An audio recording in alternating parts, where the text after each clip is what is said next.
Application काय, वर्गात notes काढायच्या आहेत, पहिल्यांदा 2 लाईन काढायच्या, ठीक आहे, 2 लाईन मारायच्या आहेत पेजवरती आणि त्यानंतर नोट्स काढणं चालू करायचं, ठीक आहे.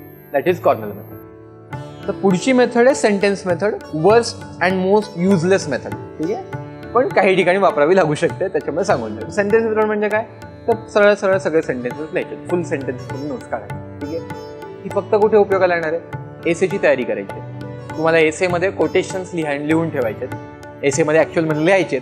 UPSC-मध्ये MPSC-मध्ये एसेचा जो पेपर असतो त्याच्यामध्ये पण आपल्याला माइंड मॅपचा वापर करता येतो एसेची प्रॅक्टिस करण्यासाठी, एसेचे पॉइंट्स कलेक्ट करण्यासाठी.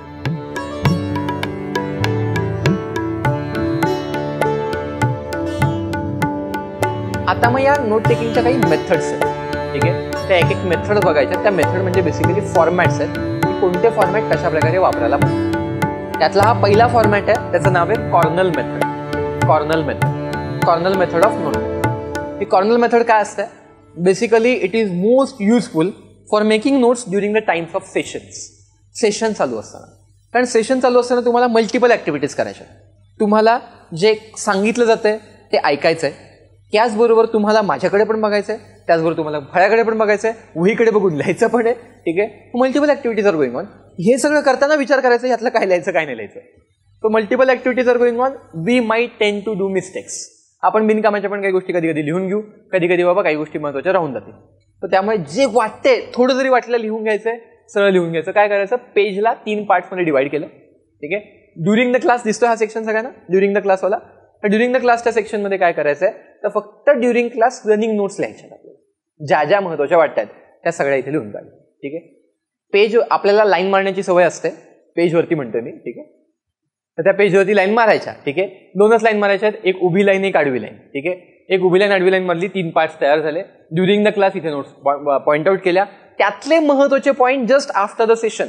मग आता सगळं सेशन संपलंय, मग कळतं आपल्याला की अरे यातले हा महत्त्वाचे टेकअवेज होते, हे लक्षात ठेवायला पाहिजे. मग ते नंतर इथे समराईज केले आफ्टर द क्लास, ठीक आहे. आणि ज्यावेळेस तुम्ही फर्स्ट रिव्हिजन कराल त्या नोट्सची, त्यावेळेस समरी मग इथे फक्त लिहून टाकली, ठीक आहे. आणि मग ज्यावेळेस तुम्ही ऍक्च्युअल रिव्हिजन करताय परीक्षेच्या वेळेस, त्यावेळेस हे सगळं वरचं बघायची गरज नाही, फक्त समरी बघायची. समरी बघून एखादा पॉईंट नाही समजला, अरे समरीमध्ये मी काय लिहिलं होतं, वरती बघायला तुम्हाला रेफरन्स आहेच. कळतंय. ही कॉर्नल मेथड इन प्रॅक्टिस ही आपण करू शकतो वर्गामध्ये, सेशनमध्ये, डॉक्युमेंटरी, यूट्यूब असं चालू असताना. ते 10 वेळा पॉज करत बसण्यापेक्षा जे वाटेल सगळं लिहा, नंतर तुम्हाला वेळ आहे रेक्टिफाय करायला, तिथल्या तिथे तुम्ही व्यवस्थित करू शकता. नाव विसरलं या मेथडचं चालणार आहे, पण मेथड लक्षात ठेवा. काय, कॉर्नल मेथड, ठीक आहे. कळले सगळ्यांना. तर मी आता एवढ्या वेळा शिकून पण कधी कधी चुकून मी विसरून जातो, अरे ह्याचं नाव कॉर्नल आहे का काय, विसरतो. पण गरज नाही आहे नाव लक्षात ठेवण्याची, आपल्याला ते ॲप्लिकेशन लक्षात आलं पाहिजे. ॲप्लिकेशन काय, वर्गात नोट्स काढायच्या आहेत, पहिल्यांदा 2 लाईन काढायच्या, ठीक आहे. 2 लाईन मारायच्या आहेत पेजवरती आणि त्यानंतर नोट्स काढणं चालू करायचं, ठीक आहे. दॅट इज कॉर्नल मेथड, ठीक आहे. ही झाली कॉर्नल मेथड. प्रॅक्टिसमध्ये मग ती असे असतील की तुम्ही महत्त्वाचे पॉईंट मग इथे तुम्ही लिहिले आणि मग इथे समजले, ठीक आहे. अशी बेसिकली तुम्ही करू शकता. किंवा बाबा नंतर पण ही मेथड कुठे वापरू शकता, की सगळे डिटेल्स इथे दिलेत, त्याचे हेडिंग्स इथे दिलेत आणि त्याची समरी इथे लिहिली आहे. फक्त आणि फक्त क्लासरूमसाठी न वापरता अशा ठिकाणी पण तुम्ही ही वापरू शकता जर का वापरायची असेल. आता मॅपिंग मेथड. मॅपिंग मेथडमध्ये काय, व्हिज्युअली कनेक्टेड टॉपिक्स आणि आयडियाज ज्यावेळेस असते त्यावेळेस ही वापरणं उपयोगाचं ठरतं. की बाबा एक मेन टॉपिक आहे, त्यातून 1-2 सब टॉपिक येतात आणि दोन्ही सब टॉपिकचे सिमिलर बरेच पॉईंट्स आहेत, की सिमिलर किंवा थोडे डिफरंट, पण नेचर सेम आहे त्या पॉईंटचं. तर हे व्हिज्युअली जर का आपण असं लिहिलं तर लक्षात राहायला मदत होते. लाईनमध्ये लिहिलं की बाबा पॅरामीटर ए ची स्ट्रेंथ अशी आहे, पॅरामीटर बी ची स्ट्रेंथ अशी आहे, लक्षात राहायला अवघड जातं. त्यापेक्षा फक्त ते आकडे टाकले आणि ते एकमेकांशी पॅरलल असतील आपल्याला ते लक्षात राहायला कंपॅरिझन किंवा काय हे बरं पडतं. त्यामुळे असे काही टॉपिक असेल तर असं काढणं गरजेचं पडतं. किंवा फॉर एक्झाम्पल तुम्ही लिहिताय आर्ट अँड कल्चरचे नोट्स बनवताय, भरतनाट्यम आणि मोहिनी अट्टम नावाचे 2 डान्स फॉर्म, त्यांच्या तुम्हाला नोट्स काढायचं, ठीक आहे. मग तुम्ही काय केलं, बाबा इंडियन क्लासिकल डान्स फॉर्म्स हा मेन टॉपिक लिहिला, भरतनाट्यम लिहिलं, मोहिनी अट्टम लिहिलं. मग इकडे आपण ही ड्रेपरी वापरतो, इकडे ही वापरतो, इकडे फक्त मेल असतात, इकडे फक्त फिमेल असतात, इकडे दोन्ही असतात, जे काय असेल ते. इकडे आपण हे ऑर्नामेंट्स वापरतो, इकडे हे ऑर्नामेंट्स वापरतो, इकडे आपण हे म्युझिकल आर्टिकल्स वापरतो, इकडे हे वापरतो. हे करणं सोपं जातं. ते सगळं वर्ड्समध्ये लिहित बसण्यापेक्षा फक्त ते पॉईंट्स लिहिले कळून जातं की काय आहे, त्यासाठी हे बरं पडतं, ठीक आहे. आता ही झाली फक्त नॉर्मल मॅपिंगची मेथड. याची एक ॲडव्हान्स मेथड आहे ज्याचं नाव आहे माइंड मॅपिंग. ते माइंड मॅपिंग कसं करायचं याच्यासाठीची आपण थोडी चर्चा केली होती का त्या दिवशी. एक्स माइंड प्रो नावाचं ॲप्लिकेशन सांगितलं होतं का, नाही, चर्चा करू आपण त्याची थोड्या वेळाने. परत एकदा जायचो आपण माइंड मॅपिंगकडे. पुढची मेथड आहे outlining method. Outlining method, and this is the best and most used method especially for UPSC MPSC preparation. यासाठी ते जास्त उपयोगाला येते. आणि बाकीच्याही ठिकाणी खूप उपयोगाला येणारी अशी ही बाबा मेथड आहे की ज्या वेळेस बाबा समजा एखादा टॉपिक, आता मग आपण जो टॉपिकची चर्चा केली लॅटरल एंट्री, तर तुम्ही काय करू शकता, मेन टॉपिकवरती लिहिला लॅटरल एंट्री, सब टॉपिक 1 काय व्हॉट इट इज, त्याच्यात तुम्ही 2 पॉईंट लिहिले की what it is lateral entry काय, मग तुम्ही लिहिलं की ऍडव्हान्टेजेस ऑफ लॅटरल एंट्री 1, 2 तो पॉईंट लिहिला. मग परत तिसरा पॉईंट लिहिला, समजा जो सब टॉपिक 3 आहे तर तो काय असेल की बाबा व्हाय देर इज अपोजिशन 1, 2 त्याचे पॉईंट लिहिले. ठीक आहे, त्याच्या आतमध्ये अजून काय लिहायचं आहे, त्याच्या आतमध्ये लिहा. ठीक आहे, सो लेवल्स आपण आतमध्ये येऊ शकते. हे कळते सगळ्यांना. असं प्रोग्रामिंग लँग्वेजमध्ये प्रोग्रामिंग ज्यांनी केलं असेल तुम्हाला माहिती आहे की इंडेंटेशन आपण वापरतो, एक एक एक एक स्टेज आपण आतमध्ये जातो. ठीक आहे, इफ फॉर एल्स लूपमध्ये वगैरे सुद्धा. ठीक आहे, तो त्या ठिकाणी पण तुम्ही जशी इंडेंटेशन वापरतो तसं फक्त आतमध्ये एक एक लेवल आपल्याला जायचं आहे. ते व्हिज्युअली लक्षात राहायलाही मदत होते आणि आपण कशाचा काय वाचतोय, कशाचा कशाशी कनेक्शन आहे हे लक्षात राहायला मदत होते. तो सिम्पल मेथड आहे. हेडिंग द्यायचं, मग सब हेडिंग, त्याचे सब पॉईंट्स. ठीक आहे, आणि पाहिजे तेवढं आपण आतमध्ये सब पॉईंट्स बनवत जाऊ शकतो. ठीक आहे, so this is the method of outlining. UPSC मध्ये ही MPSC मध्ये का उपयोगाची येते, उत्तर लिहिताना बऱ्याचदा ऍक्च्युअल आन्सर्समध्ये आपल्याला असे पॉईंट्स वापरावे लागतात. ठीक आहे, आणि त्याच्यामुळे आपल्याला नोट्सच त्या फॉर्मॅटमध्ये असतील तर आपल्याला ते करणं सोपं जातं. मग आन्सर रायटिंगमध्ये नोट मेकिंगमध्ये फरक काय करायचा असतो, नोट मेकिंग आपल्याला शॉर्टकट्समध्ये लिहायचे, कीवर्ड्स लिहायचे फक्त, आपल्या बाबा नोटेशन सिम्बॉल्स वापरायचे. आन्सर रायटिंगमध्ये तेच फक्त काय करायचं, त्या एका पॉईंटवरून वाक्य बनवायचं, त्या एका पॉईंटवरून वाक्य बनवायचं आणि लिहिताना त्याच फॉर्मॅटमध्ये लिहिलेलं चांगलं. हे समजतं सगळ्यांना. ठीक आहे, so this is outlining method and this is going to be most use. तुम्ही जर का बघितले बरेचसे करंट अफेअर्सचे असतील, बाकीचे नोट्सचे मॅगझिन्स असतील, पुस्तकं असतील नोट्सची, सगळ्यामध्ये बऱ्याचदा हीच मेथड जास्ती वेळा वापरलेली असते. ठीक आहे, पुढे जायची चार्टिंग मेथड. मग अशी आपण जे बघितलं होतं दुसरी जी मेथड होती आपली ही मॅपिंगची, त्याच्यात 2 पॉईंट्स होते. चार्टिंग मेथडमध्ये 2 पेक्षा ज्यावेळेस जास्ती असे कंपॅरिझन करणारे सिमिलर पॉईंट्स आहेत त्यावेळेस सरळ चार्टिंग मेथड वापरायची. उत्तरांमध्ये पण आपल्याला समजा right difference between augmented reality virtual reality असा प्रश्न आला, माहिती आहे का रे by the way augmented reality virtuality मध्ये फरक काय असतो, दोन्हीमध्ये फरक काय माहिती आहे, प्रश्न येऊन गेला UPSC मध्ये, तेच तुमच्या क्युरिओसिटीसाठी विचारतो. माहिती आहे का कोणाला ऑगमेंटेड रियालिटी कन्सेप्ट ऐकली सगळ्यांनी, ऑगमेंटेड रियालिटी नाही ऐकली आहे, व्हर्च्युअल रियालिटी किती जणांनी ऐकली आहे, काही जणांनी ऐकली. बरं, you are new generation alpha काय कसले किड्स. ठीक आहे, तर बाबा तुम्हाला माहिती पाहिजे बेसिकली. तर ऑगमेंटेड रियालिटी व्हर्च्युअलिटी मध्ये फरक काय ऐकायचं आहे का 2 मिनिटासाठी, टेक्नॉलॉजी वेगळा पॉईंट आहे पण ह्याच्याशी कनेक्टेड आहे आणि ते कसं लिहिता येईल हे आपल्याला बघायचं. तर ऑगमेंटेड रियालिटी व्हर्च्युअलिटी काय असते की समजा बाबा आता मला शिकायचं आहे फंक्शनिंग ऑफ हार्ट. ठीक आहे, हार्ट समजून घेणं गरजेचं असतं. ठीक आहे, हार्ट बऱ्याच गोष्टी करत असतात त्याच्यामुळे. ठीक आहे, तर समजा मला हार्ट समजून घ्यायचं आहे, पंपिंग आणि बॉडीसाठी महत्त्वाची कामं म्हणते. ठीक आहे, तर ते समजून घ्यायचं आहे, इंटरनल स्ट्रक्चर समजून घ्यायचे, त्याच्यातले चेंबर्स, त्यातल्या आर्टरीज, त्यातल्या व्हेन्स, बरंच काय काय काय काय समजा बघायचं आहे. तर आपण डायग्राम बघतो, 3D डायग्राम बघतो, पण नीट एवढं कळेलच याची गॅरंटी नसते. व्हर्च्युअल रियालिटीमध्ये काय करता येईल, 3D मॉडेल असेल, आपण एक हेडसेट घातलेला असेल, आपण हार्टच्या आतमध्ये असू, ओके इथे अप्पर पार्ट आहे, ओके इथे लोअर पार्ट आहे, हे आपल्याला दिसेल because we are wearing that headset. आणि आपण जशी मुवमेंट करतोय त्यानुसार व्हिज्युअल पुढचं चेंज होणार आहे. We are going to be virtually transformed into some other territory. ठीक आहे, मग ते कधी हार्ट असेल, कधी बाबा आपण काय करू, इजिप्तचे बाबा पिरामिड्स कसे बांधले होते, इजिप्तचे पिरामिड मला इथे राहून बघायचे आहेत, मी पिरामिडच्या आतमध्ये बघतो, अरे किती उंच आहे. ठीक आहे, हे कळणार आहे, दॅट इज व्हर्च्युअल रियालिटी. ठीक आहे, ऑगमेंटेड रियालिटी काय, पोकेमॉन गो आठवतोय का पोकेमॉन गो. ठीक आहे, तर काय रिअल वर्ल्ड ऑब्जेक्ट्स वरती आपल्याला काही व्हर्च्युअल ऑब्जेक्ट दिसतात. इथे पोकेमॉन दिसला, जाऊन पकडला. ठीक आहे, ते मोबाईलच्या द्वारे. ठीक आहे, पण ते जे आहे ते काय असणार आहे, रिअल वर्ल्ड ऑब्जेक्ट्स वरती ऑगमेंट केली आहे रियालिटीला ऑगमेंट केलं, अजून चांगलं केलं. ऍप्लिकेशन्स कसे होऊ शकतील, फॉर एक्झाम्पल आपण गेलो शनिवारवाड्यामध्ये काका मला वाचवा हे ऐकण्यासाठी जायचं नसतं, दुसऱ्याही काही कारणासाठी काही जण जातात त्यासाठी पण जायचं नसतं, ऐतिहासिक सत्य बघण्यासाठी जायचं असतं. ठीक आहे, ठीक आहे, तर काही जण सत्य पडताळणी आपल्या मुलांची करायला बाबा जातात की आपली मुलं चुकून तिथे गेली आहेत का दुसरं काही करायला. ठीक आहे, तर त्यासाठी जायचं नाहीये. ठीक आहे, तर बाबा समजा गेलो, तुम्हाला माहिती आहे आत्ताचा शनिवारवाडा जळलेला आहे. ठीक आहे, तिथे मूळ जे स्ट्रक्चर आहे ते नाहीये, फक्त तटबंदी आहे शनिवारवाड्याची. पण त्यावेळेसचं वैभव कसं होतं आपल्याला नवीन पिढीला तुमच्या सगळ्यांना सांगायचं आहे. तर ऑगमेंटेड रियालिटीने काय करता येईल की बाबा तिथे प्रोजेक्शन्स करता येतील की बाबा ऍक्च्युअल बांधकाम तर नाही केलेलं, पण त्या रात्रीच्या लाईट शो मध्ये प्रोजेक्शनच्या माध्यमातून इथे एवढा असा वाडा होता, त्याच्यामध्ये बाबा हा दरबार होता, हे होतं, हे दाखवता येईल. ती ऑगमेंटेड रियालिटी असेल. किंवा एखादा सर्जन सर्जरी करतोय, तर बाबा त्याला इथे व्हेनवरती एक कट घ्यायचा आहे, काहीतरी इन्सर्ट करायचं आहे तिथे, ठीक आहे. त्याला व्हेन सापडत नाहीये किंवा नेमकी पोझिशन काय कळत नाहीये. त्याने फक्त ग्लासेस घातलेले असतील, त्या ग्लासेसमधून त्याला हात तर दिसत असेल, पण त्या हातावरची कुठे कट घ्यायचा आहे की ऑटोमॅटिकली त्याला दिसत असेल आणि मुवमेंटनुसार ती पण मूव्ह होईल. त्यामुळे त्याला प्रिसिजनने बाबा कट करते. कळते ऑगमेंटेड रियालिटी. आता हे डिटेल्स तुम्हाला बघा लक्षात घ्यायचे असतील, ते मांडायचे असतील. समजा 3 आहेत, ऑगमेंटेड रियालिटी, व्हर्च्युअल रियालिटी आणि अजून काहीतरी, असं नाहीये त्याच्याशी कंपॅरिझनमध्ये आत्ता अशी काही असतील टॉपिक, तर हे 3 टॉपिक तिथे लिहायचे, त्याचे जे जे पॉईंट्स कंपॅरिझनचे ते लिहून ठेवू शकतो. मगाशी आपण जे बघितलं, ठीक आहे, तर त्याच्यामध्ये बाबा भरतनाट्यम होतं, मग मोहिनीअट्टम होतं, मग कुच्चीपुडी नावाचा एक बाबा क्लासिकल डान्स फॉर्म आहे, असे भरपूर डान्स फॉर्म आहेत. मग 3, 4, 5चा बाबा व्यवस्थित आपण टेबल बनवून ठेवला. तर this method works better for that. ठीक आहे, कळतं कुठे वापरायचे. आणि याच्यामध्ये अजून एक काय करू शकता, इथे समासामध्ये तुम्ही काय करू शकता, तो पॅरामीटर लिहू शकता की कोणत्या पॅरामीटरचं कंपॅरिझन चालू आहे. समजा 3 देशांमधली बाबा कॉम्पिटिशन आहे. समजा आपण बघतोय इंडिया, चायना आणि US. ठीक आहे, पहिलं लिहिलं पॉप्युलेशन, दुसरं लिहिलं बाबा अर्थव्यवस्थेची साईज, तिसरं लिहिलं बाबा या देशामध्ये किती नद्या आहेत, चौथं लिहिलं की या देशाचे किती ऑलिम्पिकचे मेडल मिळवले. जे काही तुम्हाला कंपॅरिझन लिहायचं आहे, न्यूक्लिअर वेपन्स किती आहेत वगैरे वगैरे वगैरे, जे काही कंपॅरिझन करायचं तुम्ही असं चांगल्या प्रकारे करू शकता. तर हे उपयोगाला कुठे येतं आणि प्रॅक्टिसमध्ये कसं आणू शकतो. आता माझ्याकडे एक्झाम्पल्स आता दाखवताना UPSC MPSCची सहज लगेच मला सांगता येतात म्हणून मी ती जास्त दाखवतोय. ज्यांना UPSC MPSC करायचं नाही त्यांनी याच टेक्नॉलॉजीज, याच टेक्निक्स बेसिकली आपापल्या क्षेत्रामध्ये वापरायच्या. आता फॉर एक्झाम्पल जॉग्राफीचा अभ्यास करताना एक पुस्तक आहे ज्याचं नाव आहे G.C. लिऑंग, गो चे लिऑंग असं त्याचा फुल फॉर्म आहे त्या ऑथरचा. Certificate and physical geography of India and world असं ते नावाचं पुस्तक आहे, ऑक्सफर्डचं. ते पुस्तक आपण विद्यार्थ्यांना सांगतो की UPSC MPSCचा अभ्यास करताना वाचा बाबा. त्या पुस्तकामध्ये 2 सेक्शन आहेत, सेक्शन A, सेक्शन B.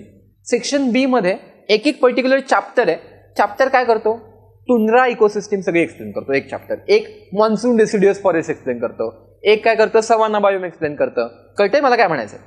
अख्खा चॅप्टर त्या एका इकोसिस्टीम आणि जॉग्राफिकल हॅबिटॅटवरती आहे. मग UPSC मध्ये प्रश्न याच्यावरती काय आलेले आहेत आतापर्यंत, तर फक्त प्रश्न येतो की बाबा टुंड्रामध्ये किती पाऊस पडला. ठीक आहे, याचं डिस्क्रिप्शन आहे, डिस्क्रिप्शन केलं त्या वातावरणाचं. मग हे वातावरण कोणतं याच्यापैकी, असं कधी कधी येतो. कधी कधी येतं की इथे कुठले प्राणी आढळतात, कुठले पक्षी आढळतात, इथे कुठल्या प्रकारची माणसं आढळतात वगैरे वगैरे वगैरे. तर हेच 4-5 प्रश्न विचारून झालेत. तर सिम्पली मग काय करू शकतो, फॉर एक्झाम्पल तर मी या नोट बनवल्या होत्या त्यावेळेस अख्खेच्या अख्खे ते चॅप्टर, अर्ध पुस्तक आहे, अर्ध्या पुस्तकावरती लक्षात आलं की या 5-6 चॅप्टर पॅरामीटर्स व्यतिरिक्त काही विचारतच नाही.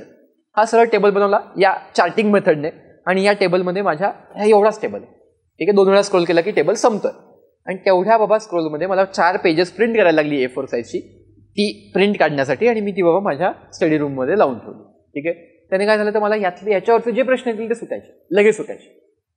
काय सांगण्याचा प्रयत्न करतोय कळतोय मला तुम्हाला सगळ्यांना, की एक चॅप्टर अख्खा रिवाईज करायला एक रो मला पुरणार. ठीक आहे, आणि एक अर्ध पुस्तक रिवाईज करायला एक टेबल मला पुरणार. And that is going to save a lot of time. ठीक आहे, आणि प्रश्न याच्यावरचे येत नाहीत हे कळल्यावरती. मग ट्रॉपिकल एव्हरग्रीन रेन फॉरेस्ट आहे जे वर्णन येतं की असं आहे, मग ते वर्णन लक्षात राहावं म्हणून फोटो टाकून ठेवला. हे फिजिकल नोटमेकिंगमध्ये अवघड होणार आहे. फिजिकल नोटमेकिंगमध्ये एवढे मुळात कॉलम करण्याचं अवघड जाणार आहे, कारण त्याचे कॉलम छोट्या छोट्या साईजचे बनतील. त्यामुळे हे बरं पडतं. मग पाहिजे तेवढं झूम करता येतं, पाहिजे तेवढं झूम आउट करता येतं. ठीक आहे, सो दॅट हेल्प्स. मग इथे बाबा बऱ्याचदा येतं की बाबा हे कुठे आढळतात, मग डायरेक्ट मॅपचा बाबा त्याच्यात फोटो टाकला, कुठे आढळतात लक्षात राहणार आहे मला मॅपमुळे. ठीक आहे, त्यातले महत्त्वाचे रिजन्स लिहून पण ठेवले. प्रेसिपिटेशन म्हणजे पाऊस किती पडतो, टेम्परेचर किती असतं, प्लांट्स कुठले, अॅनिमल्स कुठले आणि बाकी मिसलिनियस. तर अशा प्रकारे आपण ज्यावेळेस चार्टिंगच्या नोट्स काढणार आहेत त्याला असा अनुभव झाला की पटकन त्याला वाचता आलं आणि बाबा कम्पॅरिझन करता आलं. So that helps. So he method अशा काही ठिकाणी वापरणं आपल्याला शक्य आहे. कळत्या सगळ्यांना प्रॅक्टिसमध्ये कशी आणायची. आय होप ऑनलाईन विद्यार्थ्यांना तो टुंड्राचा आणि त्या सगळ्याचा मॅप पण दिसला होता.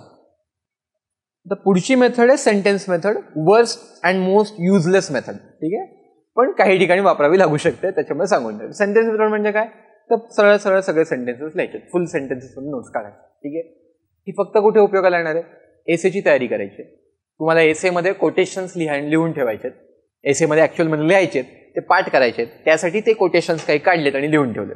मग ते आहे तसे लिहिले, कारण कोटेशन्स आहेत ते आहे त्या शब्दात लिहायला लागतात. त्यातला एकच शब्द लिहिला, 2 शब्द लिहिले असं करून चालत नाही. त्यामुळे मग कोटेशन्स वगैरे अशा गोष्टींसाठीच उपयोगाला येऊ शकणारे सेंटेन्स मेथड, फार वापरण्याची गरज नाही आहे. ठीक आहे, त्यानंतरचा टॉपिक आहे, पुढचा प्रकार आहे नोट टेकिंगचा, तो आहे माइंड मॅप्स.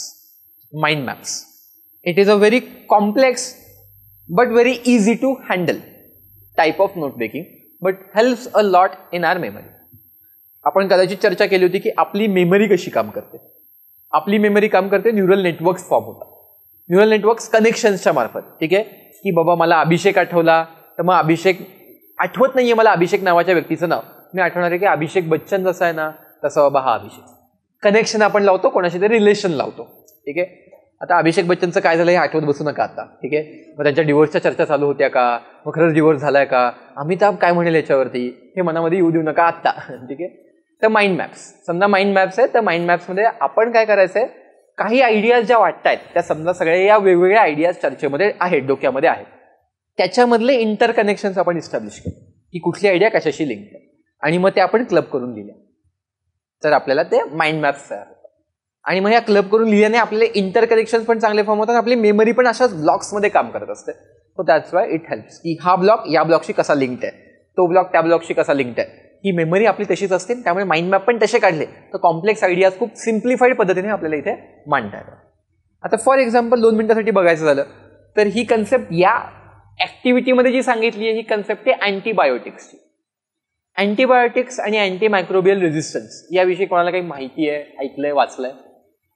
अँटीबायोटिक्स घेतलं तर सगळ्यांनी कधी ना कधी. ठीक आहे, बऱ्याचदा होतं काय, तेव्हा आपण जातो डॉक्टरांकडे की मला सर्दी झाली, 2 दिवस झालं जातच नाहीये. ठीक आहे, त्याला गोळ्या द्या, डॉक्टर गोळ्या देतात, ते सांगतात की 3 दिवसांचा कोर्स आहे, सकाळ संध्याकाळ कंपल्सरी घ्यायची. ठीक आहे, आपण डॉक्टरांपेक्षा शहाणे असतो सगळे भारतीय. ठीक आहे, त्यामुळे आपल्याला वाटतं की 1 दिवस झालाय, बरं वाटतंय, कशाला त्या गोळ्यांचे साईड इफेक्ट 2 दिवस पुढचे. ठीक आहे, 2 दिवसासाठी त्या गोळ्या ज्या दिल्या आहेत त्या आपण परत पण देत नाही, आपण ठेवून देतो बाबा फ्रीजवरती कुठेतरी कपाटामध्ये, आणि नंतर वापरू, परत अशी सर्दी झाली तर वापरू. ठीक आहे, तर मग काय होतं, आपल्या बॉडीमध्ये बेसिकली त्या गोळ्या कशासाठी दिलेल्या असतात, तर बॅक्टेरियाज आपल्या सेल्सवरती अटॅक करतात, त्या सेल्सवरला त्रास व्हायला लागतो, दॅट्स वाय सिम्पटम्स दिसतात वेगवेगळ्या प्रकारचे.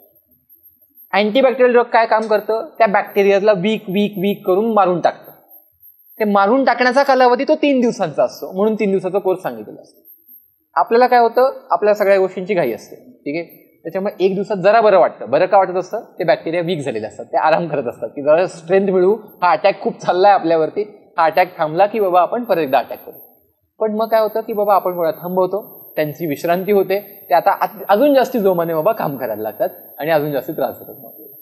आणि त्याने काय होतं की आपण आता मग परत 1-2 दिवसांनी थोडीशी सर्दी झाली, मग ती बाबा थांबली नाही, त्या आधीच्या गोळ्या आपण घेऊन बघतो, डॉक्टरांकडे जात पण नाही, आपल्याला अक्कल असते खूप जास्ती त्याच्यामुळे. ठीक आहे, मग आपण काय करतो, त्या गोळ्या घेतो, पण आता विश्रांती घेताना त्यांनी विचार केला असतो शत्रू आपल्यावरती असा अटॅक करतो, म्हणजे ह्या गोळ्या असं काम करतायत. त्यांच्यामध्ये त्या बॅक्टेरियल गोळ्यांविषयीचा रेझिस्टन्स तयार झालेला असतो, अँटीबॅक्टेरियल गोळ्यांविषयीचा रेझिस्टन्स तयार होतो. आता त्या गोळ्या दाद देईन अशा होतात, त्यापेक्षा हाय पॉवरच्या हायर लेवल अँटीबॅक्टेरियल आपल्याला गोळ्या लागतात. मग ज्यावेळेस आपण त्या गोळ्या घेतो तर त्यावेळेस काय होतं की बाबा मग आपला रोग दूर होतो. पण आपण परत तेच केलं, त्याच्यापेक्षा हाय, आणि अँटीबॅक्टेरियल एक ड्रग तयार व्हायला 10 ते 15 वर्षाचा रिसर्च लागतो, आणि त्याच्यामुळे एक साधारणपणे 7 ते 8 लेवलचे अँटीबॅक्टेरियल ड्रग्ज असतात. मग ज्यांना अशी सवय, आपल्याला ज्याला आपण म्हणतो over the counter prescription, over the counter आपण गोळ्या घेतो. ठीक आहे, आपल्याला वाटतं की मेडिकल ओनर जे आहेत ते डॉक्टरांपेक्षा भारी आहेत. ठीक आहे, डॉक्टरांकडे रांग लावायची. मला जरा सर्दी होतीये, सर्दी जरा कोरडी आहे किंवा ओली आहे, मला खोकला आहे, तर खोकल्यामध्ये बाबा असं जाणवतंय, मला गोळी द्या. ठीक आहे, ते पण बाबा सर्वज्ञानी असल्यासारखं गोळी देऊन टाकतात. ठीक आहे, मग ह्याने काय होतं, तेव्हा बिनकामाचे अँटीबॅक्टेरियल दिले जातात, आणि मग बाबा आपल्याला होतं असं की आपण या लेवलच्या अँटीबॅक्टेरियल ड्रग्जला पण इम्युन झालेलो आहोत, त्याच्यापेक्षा वरची नाहीच आहे, सर्दी झाली तुम्ही मरणार. That is basically antibacterial resistance किंवा अँटीमायक्रोबियल रेझिस्टन्स. आणि हा जगभरामध्ये खूप मोठा प्रॉब्लेम तयार होतो. ज्यावेळेस हे बॅक्टेरिया असे स्ट्रॉंग होत जातात, त्याला आपण म्हणतो सुपरबग्स क्रिएट झाले, सुपरबग्स. ठीक आहे, आणि सुपरबगने लोकांचा मृत्यू होतोय, अशा केसेस भरपूर होत आहेत, भारतामध्ये पण होत आहेत, दिल्लीमध्ये पण होत आहेत. काही सुपरबग्सचं नाव दिल्लीवरून पण दिलेलं आहे, NDM1, N1M1 असं काहीतरी एक नाव होतं, वगैरे वगैरे. सो हे सगळं का होत आहे, तर आपण अँटीबॅक्टेरियल ड्रग्ज हे असे घेतो. पण मुळामध्ये अँटीबॅक्टेरियल ड्रग्ज खूप उपयोगाचे आहेत, कारण त्याच्यामुळे आपल्याला बरेच आजार वाचतात. तर या सगळ्याची हिस्ट्री त्याच्यात सांगितली. मग हे सगळे जे पॉईंट वाटले ते इथे सगळे लिहिले, त्याच्यातले कनेक्शन इस्टॅब्लिश केले आणि मग ते इथे लिहिले. मग ते कसे, फॉर एक्झाम्पल हिस्ट्री जर का आपण बघितलं, सायंटिफिक ब्रेक थ्रू, फ्लेमिंगने 1928 मध्ये पहिल्यांदा अँटीबॅक्टेरियल ड्रगचा शोध लावला. त्याला डिस्कवर झाल्या अँटीबॅक्टेरियल प्रॉपर्टीज पेनिसिलिन मधल्या. पेनिसिलिन ऐकलं असेल सगळ्यांनी, त्यातल्या अँटीबॅक्टेरियल ड्रग त्याला सापडले, क्वालिटीज लक्षात आल्या. मग हिस्ट्री ऑफ अँटीबायोटिक्स की आता तो शोध लागला होता, पण एवढा वापरामध्ये येत नव्हता. वर्ल्ड वॉर 2 मध्ये खूप इंजरीज, खूप वेगवेगळ्या प्रकारचे बाबा विध्वंस, त्याच्यामुळे लोकांना वेगवेगळ्या प्रकारचे बॅक्टेरियल इन्फेक्शन, व्हायरल इन्फेक्शन व्हायला लागले. मग त्याच्यावरती पेनिसिलिन सारख्या गोष्टींचा वापर भरपूर वाढला. भरपूर वाढला, अचानक डिमांड भरपूर वाढली, आता मास प्रोडक्शन करण्याची गरज निर्माण झाली. मास प्रोडक्शन तयार करायचं आहे म्हणून मग काय घेतलं गेलं, त्याचं मग पेटंट घेतलं. पेटंट कळतं सगळ्यांना काय असतं, मग त्याचं पेटंट घेतलं. मग आता भरपूर कंपन्या त्याच्या पेटंट घेऊन विकायला लागल्या. पण त्याच्यामुळे काय झालं की बाबा भरपूर कंपन्या विकायला लागल्या आणि त्याच्यामुळे भरपूर जण घ्यायला लागले. Bacteria quickly started becoming resistant. मग ते रेझिस्टंट झाले, त्याच्याने led to development of broad spectrum antibiotics. Broad spectrum antibiotics म्हणजे काय की एक अँटीबायोटिक याही लक्षणावर, याही लक्षणावर, याही लक्षण, हेही लक्षण, हेही सिम्पटम, अशा मल्टिपल सिम्पटम्सवरती काम करायला लागले. मग काही डॉक्टर काय करायला लागले, सिम्पली सर्दी झाली आहे ना, पावसात गेला होता का, गार पाण्यामध्ये भिजत होता का, पोहायला गेला होता का, हे न विचारता चल अँटीबॅक्टेरियल ड्रग घेऊन टाका. ठीक आहे, कारण काही ना काही बाबा उपयोगात येणारच आहे. पण त्याने काय झालं, बऱ्याच बॅक्टेरियाज विषयी सुपरबग्स क्रिएट व्हायला लागले ब्रॉड स्पेक्ट्रम अँटीबॅक्टेरियल. ठीक आहे, कारण डॉक्टरांना डीप इन्व्हेस्टिगेशन करायचं नव्हतं, चर्चा करायची, गोळी देऊन क्विक फिक्स फक्त आत्ताच्या आत्ता करायचा होता. त्याने काय व्हायला लागलं तर ओव्हर यूज ऑफ अँटीबायोटिक्स वाढला, ओव्हर प्रिस्क्रिप्शन वाढलं. ॲनिमल हजबंडरीमध्ये पण, पोल्ट्रीमध्ये, मीट इंडस्ट्रीमध्ये वापरणं सुरू झालं. त्याच्यामुळे बॅक्टेरियाज पटपट म्युटेट व्हायला लागले. त्यांचा म्युटेट होऊन वाढ होण्याचा वेग आणि अँटीबॅक्टेरियल ड्रग्सचा वाढण्याचा वेग यांच्यामध्ये कंपॅरिझन होतं. आणि हे खूप हळू होतं ड्रग्स शोधण्याचा वेग, पण बॅक्टेरियाज लवकर इव्हॉल्व्ह व्हायला लागले. म्हणजे इमॅजिन करा, आपण लस बनवतोय कोविडची, नवीन व्हेरियंट आला, आपण लस बनवली, त्याच्या आधीच नवीन व्हेरियंट, नवीन व्हेरियंट, नवीन व्हेरियंट, 4 नवीन व्हेरियंट आले, आपल्याला अजून एकाच व्हेरियंटवरती लस बनवता आली. असं झालं तर काय होईल, तसं अँटीबॅक्टेरियल ड्रग्स विषयी व्हायला लागले. आणि ते झाल्यामुळे काय झालं, सुपरबगचं क्रिएशन झालं. मग आता साधा कट जरी लागला, त्यात काहीतरी बॅक्टेरियल इन्फेक्शन झालं, त्याच्याने तुम्ही मरू शकता. अशी सिच्युएशन व्हायला लागली काहींच्या बाबतीमध्ये, ज्यांच्यामध्ये तो अँटीबॅक्टेरियल ड्रग रेझिस्टन्स असा वाढला. कळतंय मी काय म्हणतोय ते. आणि मग त्याच्यामुळे मग आता पॉसिबल सोल्युशन्स काही जण काढतायत की आता आपण व्हायरसच नवीन तयार करूयात का बॅक्टेरियाजला अटॅक करायला. ड्रग बिग जाऊ द्या आता, ठीक आहे, पण आता मग हे खूप जास्ती चॅलेंजिंग पण असणार आहे, जास्ती कॉस्टली पण असणार आहे आणि सगळ्याच गोष्टी. तर हा पॉईंट लक्षात राहण्यासाठी बघा, ह्या अशा प्रकारे जर का डायग्राम असेल लक्षात राहायला मदत होणार.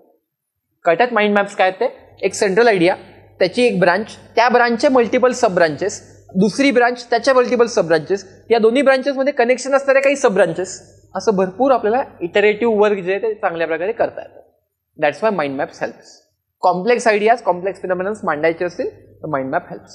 ठीक आहे, त्याचबरोबर आपल्याला 2 मिनिटासाठी आता चर्चा करतोय म्हणून UPSCमध्ये, MPSCमध्ये एसेचा जो पेपर असतो त्याच्यामध्ये पण आपल्याला माइंड मॅप्सचा वापर करता येतो एसेची प्रॅक्टिस करण्यासाठी, एसेचे पॉईंट्स कलेक्ट करण्यासाठी.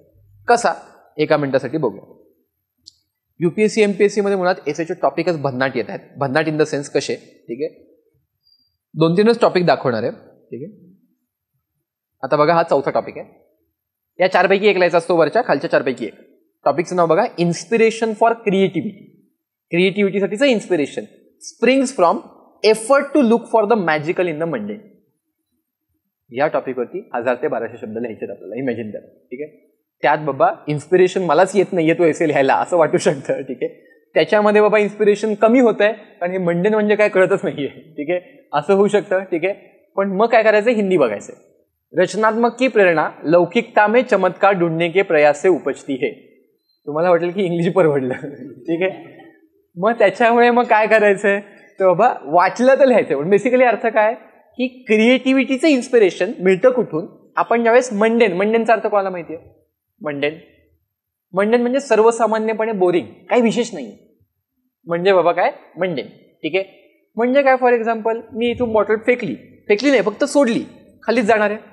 ठीक आहे, मी पेन फेकला, खालीच जाणार आहे, काही घेतलं तरी खालीच जाणार आहे. अख्ख्या जगामध्ये जे पृथ्वीवरती माणूस म्हणून जन्माला आले सगळ्यांनी आयुष्यभर काय बघितलंय, काही वरून फेकलं खालीच पडलं. ठीक आहे, पण काय झालं, तो एक माणूस बसला होता, त्याचं नाव होतं आयझॅक न्यूटन. ठीक आहे, तो बसला होता एका झाडाखाली, तर त्याच्या डोक्यावरती काहीतरी पडलं, ते होतं फळ. ठीक आहे, त्याला वाटलं हे खालीच का पडलं बाबा, खालीच का पडलं, सर्वसामान्यपणे बोरिंग गोष्ट होती, वरून खाली पडणं ह्याच्यात काय विशेष आहे. ठीक आहे, मंडेन गोष्ट होती, सर्वसामान्य गोष्ट होती, त्याने विचार केला खालीच का पडलं. ठीक आहे, त्याने हा विचार करून त्याने सगळा शोध लावला, ग्रॅव्हिटीचा शोध लावला. त्याने काय केलं, मंडेन सर्वसामान्य गोष्टीमध्ये मॅजिकल काहीतरी शोधलं. मग मॅजिकल शोधल्यानंतर ती मॅजिकल शोधण्याचं इन्स्पिरेशन असेल तर हे होणार आहे. त्या इन्स्पिरेशन फॉर क्रिएटिव्हिटी येते कुठून, सर्वसामान्य गोष्टींमध्ये आपण मॅजिकल शोधायला लागलो तर क्रिएटिव्हिटी जन्माला येते. ह्या पॉईंटवरती अशी उदाहरणं देत आपल्याला अख्खा 1000 ते 1200 शब्दांचा म्हणजे 12 पेजेस आपल्याला लिहायचे. तर हे लिहायचे असतील, रॅन्डमली लिहिता येणार नाहीये. सुरुवात केली, न्यूटनचं एक्झाम्पल सुचलं मला, मी लिहिलं. अरे पुढं काय, न्यूटनचं एक्झाम्पल किती पेजभर रंगवणार आहे, 1 पेज झालं, 2 पेज झालं, किती वेळ पुरणार आहे. ठीक आहे, काहीतरी लागणार आहे, नाही सुचलं तर काय करणार. अशा वेळेस आपल्याला माइंड मॅप्सची मदत होते. कशी दाखवणार आहे, अजून एक टॉपिक दाखवतो. टॉपिक्स कसे इंटरेस्टिंग असतात. 2021 मधला एक टॉपिक होता. ठीक आहे, आता फॉर एक्झाम्पल तुम्ही मागच्या लेक्चरपासून मला ऐकताय. ठीक आहे, माझं एक लेक्चर त्या दिवशी झालं, आज पुढचं लेक्चर होतं.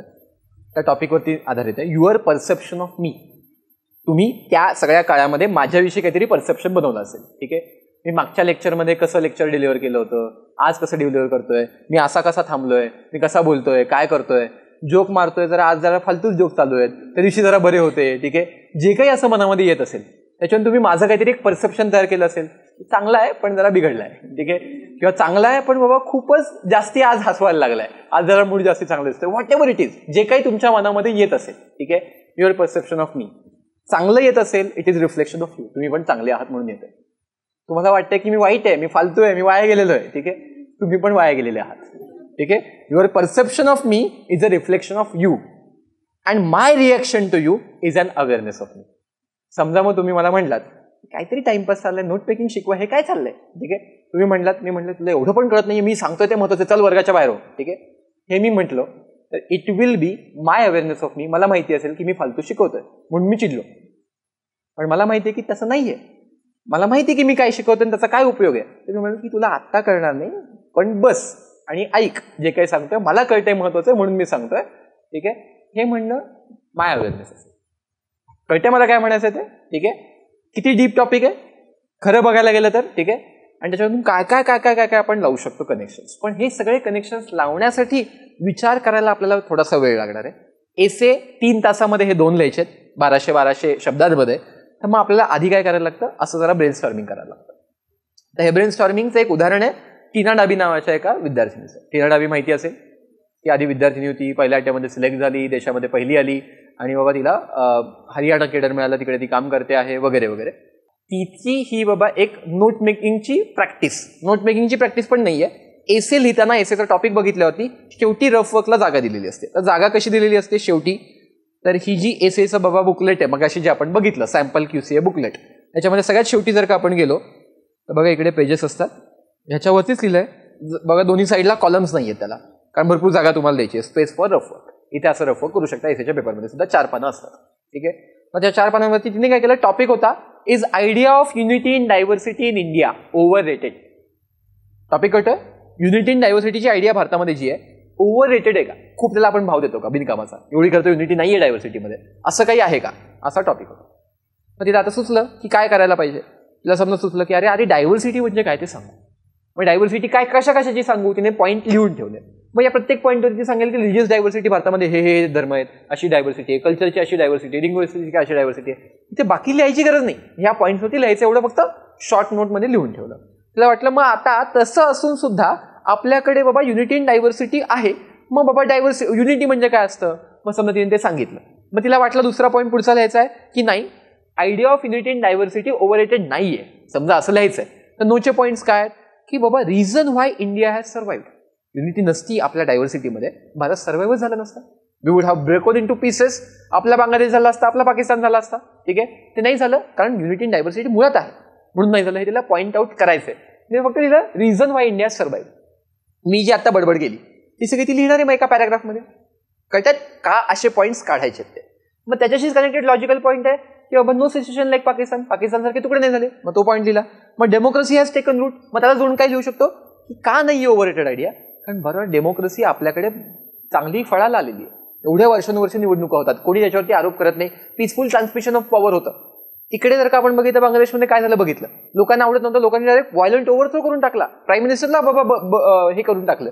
तसं का झालं, कारण डेमोक्रेसीची रूळच बाबा त्याची रूट्स जी आहेत ती तेवढी आलीच नाही आहेत, ती भारतामध्ये आली आहेत. मी उदाहरणं देता येणं शक्य, हे फक्त हा पॉईंट दिला, पण ह्याच्यावरून जे आठवेल ते सगळं देता येणं शक्य. कळतंय माइंड मॅपचा कसा वापर करायचा. ठीक आहे, मग तिला वाटलं की बाबा याच पॉईंटमध्ये आपण काय करू, नेहरूंच्या पुस्तकातलं उदाहरण म्हणलं. तिला नेहरूंचं पुस्तक आठवलं. नेहरूंचं पुस्तक आहे डिस्कवरी ऑफ इंडिया नावाचं. त्या नावाचा एक शो पण आहे, ज्यांना बघायचा इंटरेस्ट आहे युट्यूबवरती अवेलेबल आहे. डीडीनेच बनवला होता मला वाटतंय आणि त्यांच्या वेबसाईट त्यांच्या युट्यूब चॅनलवरती अवेलेबल आहे. त्या डिस्कवरी ऑफ इंडियामध्ये India as a great civilization has survived due to unity in diversity असं नेहरूंनी सांगून ठेवलं. तिला वाक्य आठवलं इथे मांडता येईल उत्तरामध्ये. मग नेहरूंनी असं का सांगितलं हे 2 पॅराग्राफमध्ये, एका पॅराग्राफमध्ये एक्सप्लेन करता येईल.